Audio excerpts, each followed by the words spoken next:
Guys, alam nyo ba na napakasarap na isda nito? Ayan. Nag 50% din yung kahapon ng umaga.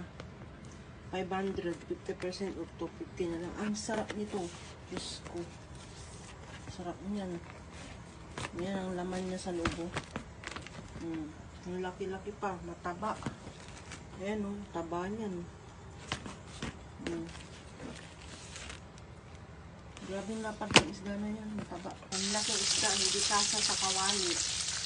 Meron pang dalawa dito. Malamay siya o.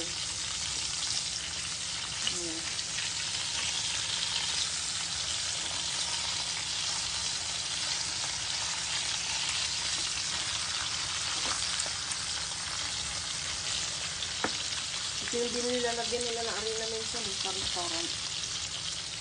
Ang taba. Yung apat lang.